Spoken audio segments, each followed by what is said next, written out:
Kamusta mga ate, kuya, beshi? Si Chari po ito mula sa The Sun, Moon, Stars, PH Tarot. Ipapaalam ko lang po na ito po ay isang general read o pangkahalatang pagbabasa at maaring hindi lahat ay magtugma sa inyong sitwasyon. I-check din nyo ang inyong Moon, Rising at Venus sign. Baka doon mas tumugma ang read para sa inyo. At kung ang mensahe ay tama sa inyo, paki-like lang po at mag-subscribe kung hindi pa ninyo ito ginagawa. Okay, mag-umpisa na po tayo. Hello po mga ate, kuya, beshies. Kamusta na po kayo? Andito ulit ako si Chari Paragmon. Another reading and this is for the sign of Libra, Sun, Moon, Rising, and Venus. And of course, welcome po yung mga cross-watchers ni Libra at yung mga bago po nating mga viewers. Tingnan po natin kung ano yung makikita po natin na energy o mensahe para sa iyo, Libra, at sa person mo para itong sa buwan ng Marso 2024.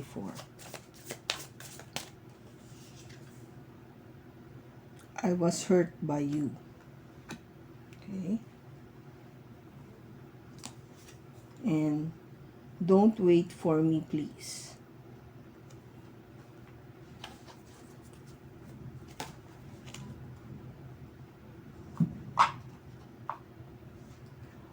Okay, Libra. Sinasabi mo sa person mo dito is nasaktan ka talaga. Sinaktan ka talaga niya. I was hurt by you. And then yung person mo naman, sinasabi, huwag mo ako intayin, please. Huwag mo na ako intayin. Maybe there was this parang promise or agreement na baka babalik siya kung long distance relationship ito. Intay mo lang ako, babalik ako sa'yo. But maybe things didn't work out the way it was planned o yung iniisip nyo before, kaya nasaktan ka, no? So, yun yung nakikita ko ditong scenario. Kasi hindi niya sasabihin to na, wag mo na akong intayin, please. Something happened sa person mo na nakapagpigil kung bakit hindi natuloy yung plano nyo before. Kung bakit hindi na siya makabalik sa'yo o bakit hindi na kayong magpapatuloy dahil merong siyang na-encounter or something na nagpabago sa kanyang isipan. Okay?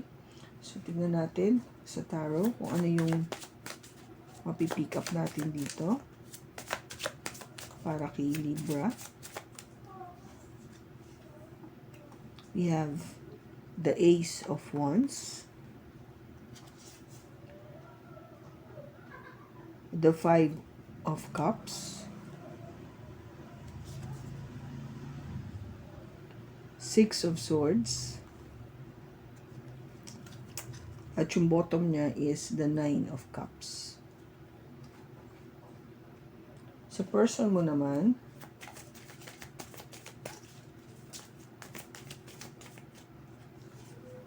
we have the Knight of Pentacles, the Fool,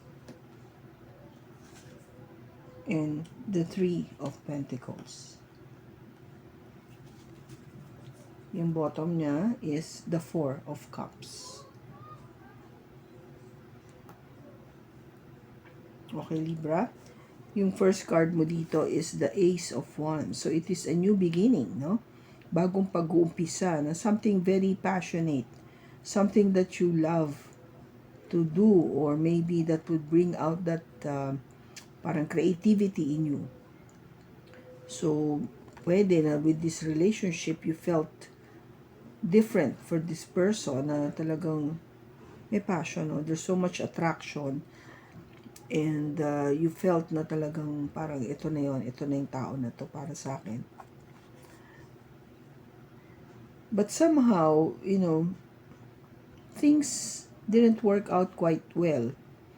Kasi ito yung Five of Cups. Yung sumunod dito sa new beginning mo is the Five of Cups. Nagkaroon ka ng regret about this.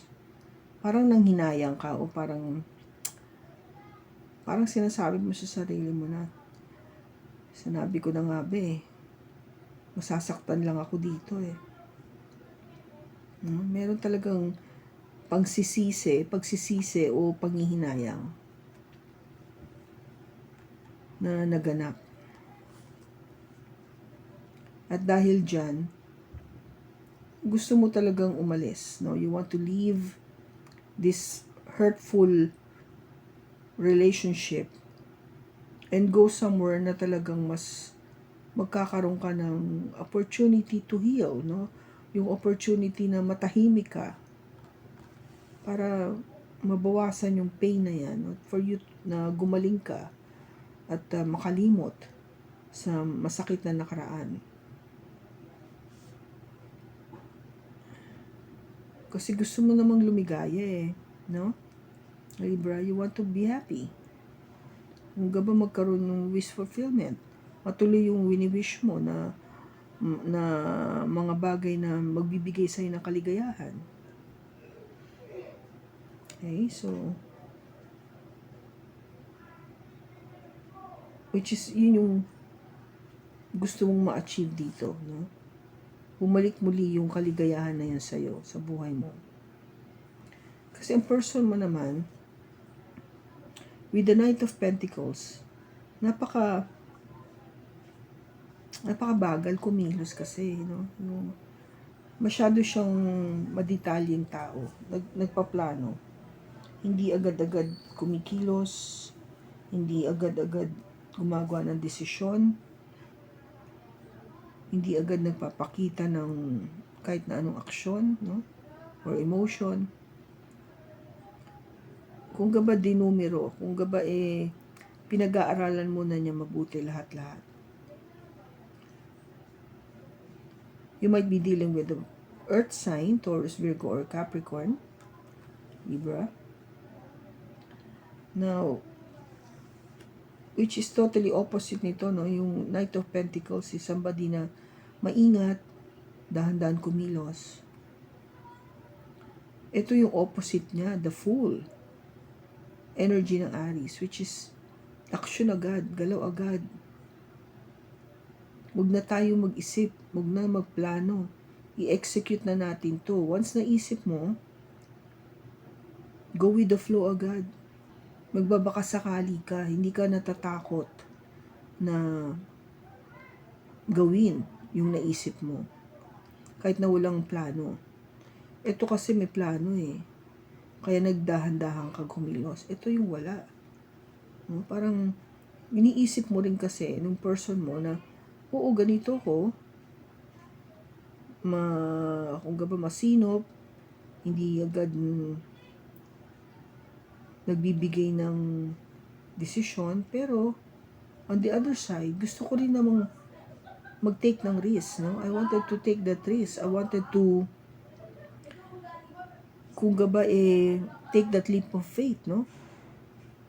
Umakbang. Sabihin ng, sige, gawin ko to. Nang walang takot din. Kasi nakikita naman niya na kahit papano, with you Libra, magkakaroon ng kooperasyon, no? There will be harmony. Nakikita niya kasi na you're the person na madaling namang makarelasyon, somebody who is balanced because you are Libra. You know how to weigh the pros and the cons. So, talagang fair and square ka. Which is perfect para sa kanya kasi yun yung hinahanap niya na somebody na can totally work with him or with her. Okay? Now, siya kasi, with the Four of Cups, ito yung nagpaplano Maybe kung bakit siya mabagal with the Knight of Pentacles. Pinaplano niya kasi yung magiging future niyo together. Yung maybe the proposal that he's gonna do para to usher hand in marriage, yung mga ganong tipo. O maybe gusto niyang malaman na kung anong gusto mong itsura ng bahay, saan titira, ilang pamilya, mag-baby ba tayo o hindi, sa mga bansa mo gusto mong mag-holiday, mga ganong. Kasi ito yung pag-iisip o pagpaplano about the future with the person that you truly love, no? Yung talagang mahal mo, ito na, this is it. I wanted to really make plans for the future. Kaya siguro nga mabagal siya, no? Kaya 'di ba nakikita mo na importante yung cooperation dito, yung harmony. Kasi kung di naman kayo in a very harmonious relationship, ba't ka pa magpaplano ng ganito, di ba? Sakit lang yung damdamin at ulo. Definitely, you're sure of this person. Ikaw, sure ka dito kay Libra, kaya nagpaplano ka. Okay? So, tingnan natin.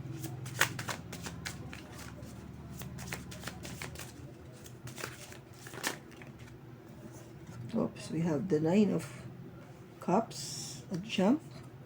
We have the King of Wands. And the Knight of Swords. Bottom niya is the 10 of Cups. Now, yung person mo,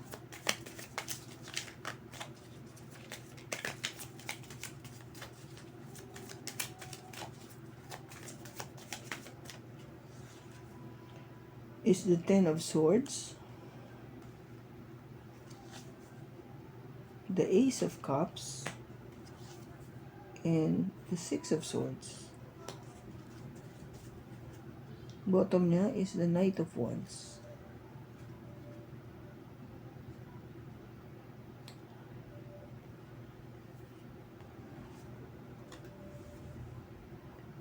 You were really looking into this relationship, Libra, as a wish fulfillment. Isang katuparan ng pangarap mo na magkatuluyan kayo, no? Magkaigi kayo at magkatuluyan kayo, na magsama na kayo panghabang buhay. Kasi with the Knight of Wands, you see this person to be so attractive, no? Guwapo, maganda, take it as it resonates. And ito yun yung lahat ng gustong characteristic. Quite fun, determined, creative, magaling siya sa kanyang craft, no? Talagang pinapakita niya yung maigi, adventurous, stuff like that. Matalino. So, talagang kung titignan mo, na-check niya lahat yung boxes mo. And with the Knight of Swords, meron siyang talagang mabilis, no? You wanted relationship to move fast. Hindi lang yung talagang parang puro salita o forma, but more of talagang may nangyayari. No, in other words, may movement, may patutunguhan yung relationship. Hindi lang puro salita o plano, but may magkakaroon ng implementation, magaganap talaga. So, yun yung tinitignan mo dito. And para sa'yo, talagang magiging maligaya ako dito sa tao na to. With the 10 of Cups. Magiging maligaya talaga ako sa kanya. Kung gaba wala na akong hahanapin pa kasi nasa kanya na lahat ng gusto ko. Now, yung person mo naman,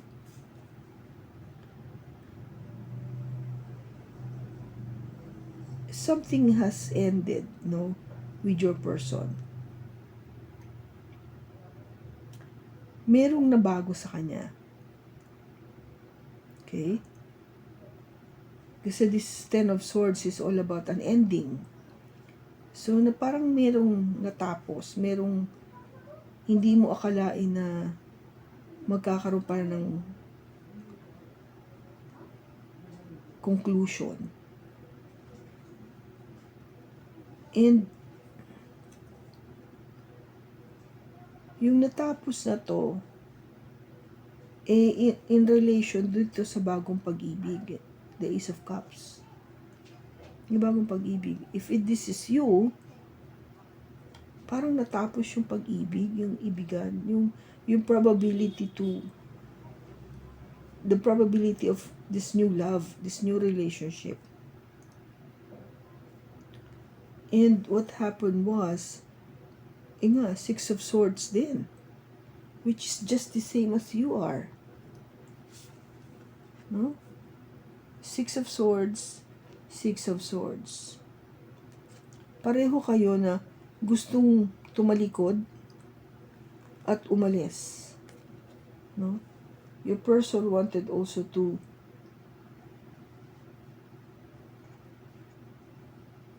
leave.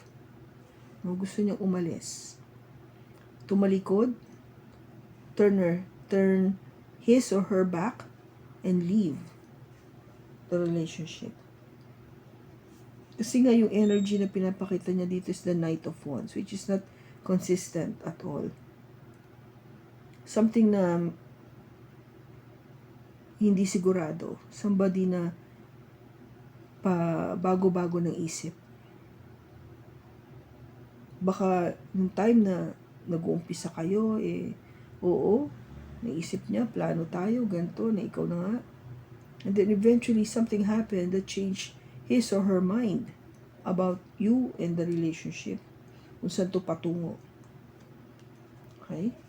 May nagpabago ng pag-iisip niya. Kung bakit ngayon gusto lang niyang lumayo dito sa relationship na to. Pareho kayo, no? Kaya nga, siguro, you had this regret about this person or this relationship kasi nasaktan ka because your person obviously want to split or leave, umalis, iwanan ka. Para sinasabi nga, don't wait for me please, huwag mo na ako intayin. Don't expect that I will come back for you. Yun yung sinasabi niya dito kasi yun yung parang, di ba, parang inaano niya na dito na this is a goodbye. Don't wait for me anymore. Kaya ikaw, I was hurt by you. Nasaktan talaga siya dahil para kasi kay Libra, ito na yung kaligayahan ko no? Yung 10 of Cups ko, ito na. Ito na yung person na yun. And yet, nagbago isipan. Na iba yung hangin. Na iba yung takbo ng pangyayari. Tingnan natin kung ano yung conclusion o outcome. The advice. We have the Five of Swords, the Knight of Swords, and the Nine of Swords. Oh my God. Puro siya sakitan. The Five of Swords dito, Libra. Pakiwari mo, alam mo yung natalo ka dito. Talo ka sa relationship na to. You feel so sad and disappointed. Kasi nga ganun yung wari mo, pakawari mo. Na itong tao na to is anytime mabilis na mawawala sa'yo. Parang ganun-ganun lang, alis na ako. Ganun kabilis.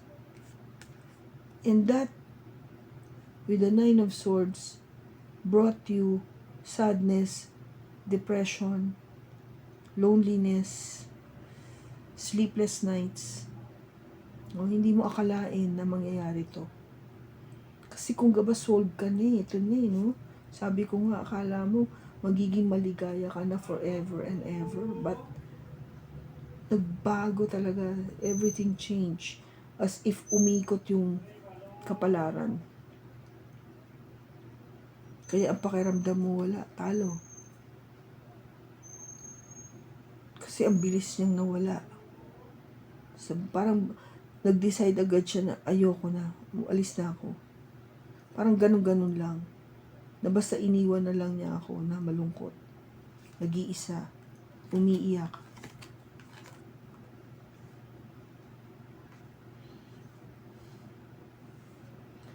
Ngayon, Libra, I will give you the opportunity to ask any question. You know, habang nagsha-shuffle ako, dito natin kukunin yung sagot sa question mo. Kaya, isip ka lang and then I will let you know kung ano yung sagot. Okay?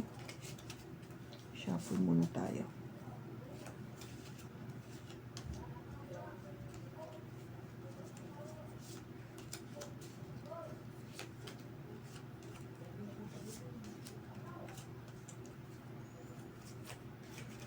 Ready ka na? Okay. So, ito na yung sagot.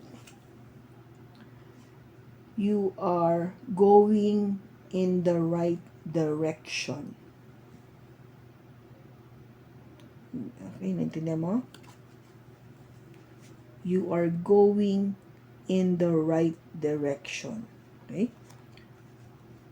Sabihin, huwag mong masamain ang loob itong pagkawala ng person mo kasi tinutungo ka lang o you're being moved by God to go to the right path, no? Para tahakin mo yung tamang daan. Maybe this person is not the right person for you. Akala mo lang kasi nga para sa'yo naramdaman mo na yung kaligayahan, but God has a better plan for you.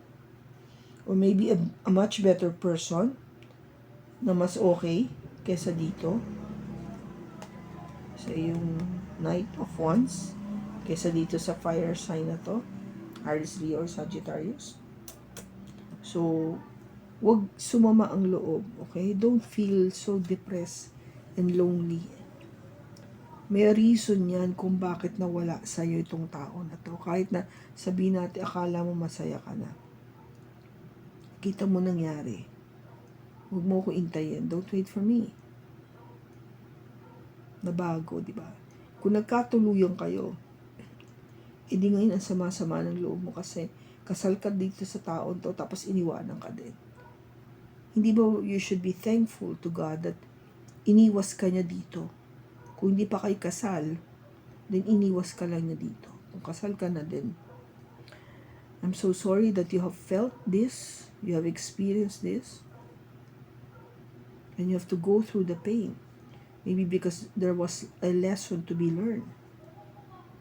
Okay? Libra? Natin kung ano pang message for you.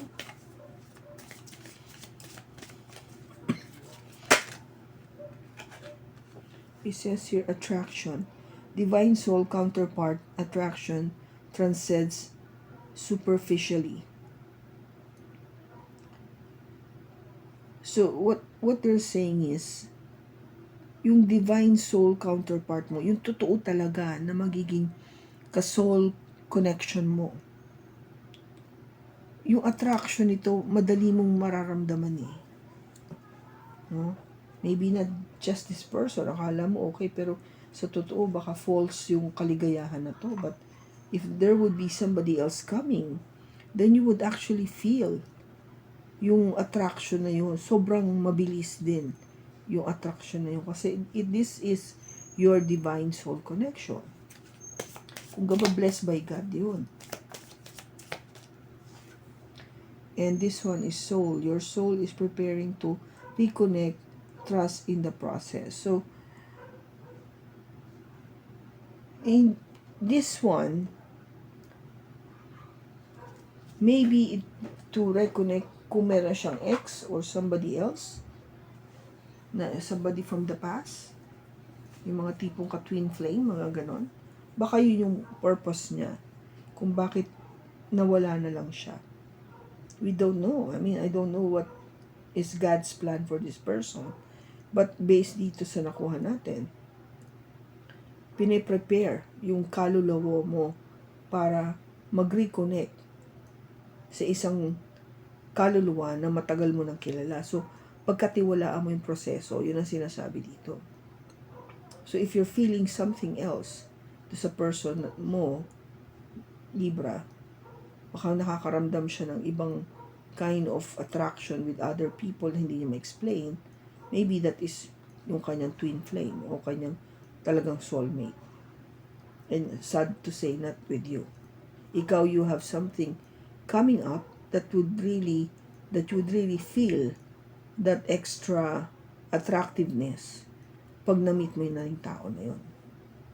Okay? So, don't be sad. Yung gusto ko sabihin, huwag ka malungkot. Because pag may nawala, meron dumadating. And normally, yung dumadating is much, much better than dun sa nawala. Okay? So, kung kanino man tong libro na to, na nakuha natin yung energy, I hope na nakatulong ito sa'yo. Maraming salamat sa pagsama mo sa akin sa pagbasa na to. Sa susunod po muli, ingat ka and God bless.